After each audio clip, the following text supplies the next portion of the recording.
Business-to-business electronic invoicing in the United States is pretty well adopted, largely driven to the retail sector, but business-to-government electronic invoicing, like we see in Latin America and Europe, is almost not adopted at all, and there's a lot of room for growth. A lot of American companies, multinationals as we say, still have shared server centers or still manage a lot of their operations from the United States, but for businesses that they're completing in Latin America and Europe.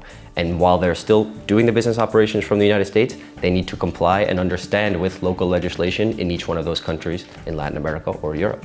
As tax authorities are continuously evolving and changing their models, it's important to have a platform such as Edicom's that can adapt to the new schemas. For example, in 2017, we had a large change in Mexico to the new version of the invoice, 3.3. If companies are managing this in-house, it can be a very difficult endeavor. And we'll see more changes in the future. For example, in 2018, we have version 4.0 of the NFE invoice coming into Brazil. And the legislation in Latin America is still expanding. Just in this year, 2018, we're gonna have several new countries come on board with mandatory legislation. For example, Colombia has already defined their model, and they'll be contacting taxpayers this year to bring them on board to mandatory electronic invoicing.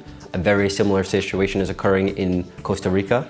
And also, this year in Paraguay, we have the draft of a resolution that will make electronic invoicing mandatory. So it's something that we can expect to see really develop throughout the entire region. It's very important for a company to have a trusted partner to help them with the compliance. Using a provider like Edicom, you can standardize one channel of communication to issue your invoices, and then use Edicom as a provider who will receive all the invoice data and then route those invoices to the correct tax authority. So in conclusion, what Edicom offers is a globally scalable platform that also complies with the local invoicing legislation in each country.